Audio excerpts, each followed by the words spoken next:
Because this is a couple pages from chapter 14. It's called Armando Llanes, Please Stand Up. At this point, I've been in prison for about 11 months, and I'm actually now in a police hospital. I got really sick in prison. And the authorities really were just tightening down on me. They didn't let me leave the hospital room for almost 33 days at one point.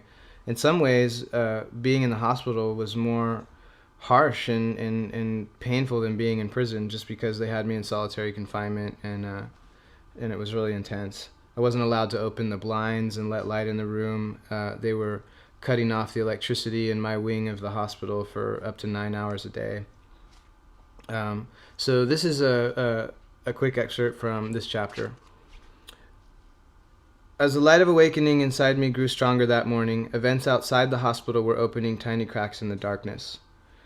A friendly Nicaraguan named Julio, who worked in the U.S. consulate and had become a helpful ally, told us about an opportunity that had arisen with Lenin Serna, the feared enforcer who headed the Sandinista internal intelligence apparatus. Lenin's wife had come to the U.S. consulate to request a visa to visit her ailing mother in the United States.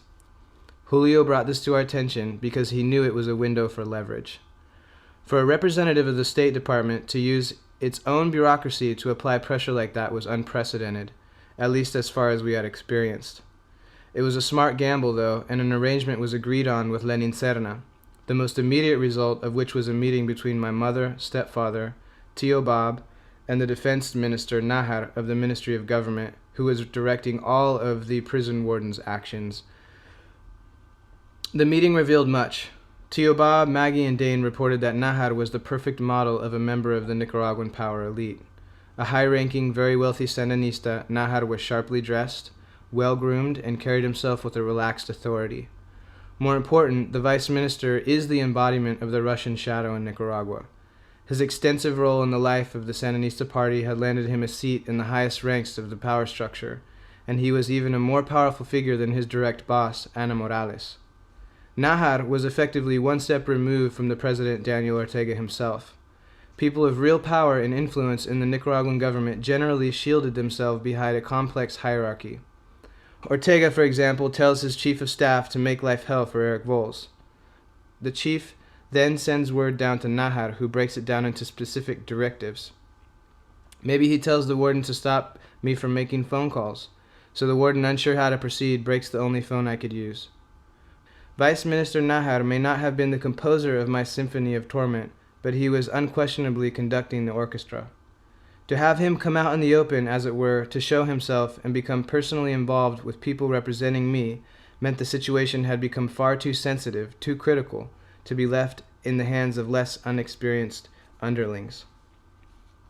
Nahar wasn't cowed in any way by Bob Lady, and that alone was impressive, not to mention the fingers missing from his left hand. He began the meeting by taking out his record of my prison history, a thick binder that seemed professionally prepared, with the documents carefully arranged and separated by neat colored index tabs. They had logs for prison visits with the times of entry and exit of every visitor. Many of the visits were falsified, confirming that they were conscious about covering their tracks. But Nahar didn't really need the comprehensive documentation.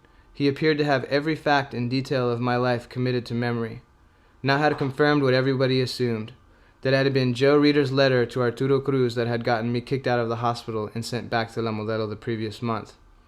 It was extremely important for my mother, Dane, and Tio to be able to confront that man orchestrating my misery face to face. By the time the meeting ended, they had achieved their goal and extracted his approval for me to make phone calls and to receive visits from my mother and her husband. Oscar Molina inadvertently helped improve the relationship with Nahar the next day. Sensing Tio Bob's growing stature and desperate to get Bob out of the picture, Molina went to Nahar with the crazy made-up story about how Bob had walked into the hospital and mouthed off to the guards about the warden being a complete fool and a son of a bitch. Now that Tio had Nahar's ear, however, he could speak to him directly and convinced him that nothing of the kind had happened. Tio even expressed concern for the warden, talking about the predicament the warden must have been in and considering the stress he was under. Nahar caught on and fell out laughing, as if in an unspoken agreement that Molina was on the edge of a meltdown. "Okay, I got you," Nahar said. "Just stay away from those guys." The fact that Nahar had called Tio over such a small detail was reaffirming, showing us that he, a top-level official of the executive branch, was getting involved in the little things.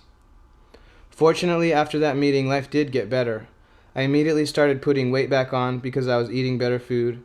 I was in contact with my family and my attorney. They even approved physical therapy for a foot injury I had sustained. And even though the physical therapy facility was just a short walk down the hall, it was like a different world to me. I could hear people laughing and joking, the sounds of freedom, and I soaked it up like a sponge. Pretty soon, I even got the doctor to grant me access to the hospital gym. It hadn't been used in years, but I was able to cannibalize the different exercise bikes and piece a working machine together to get my body moving again. Of course, I should have known from experience that just when things start looking up, something will bring it all crashing back down to earth.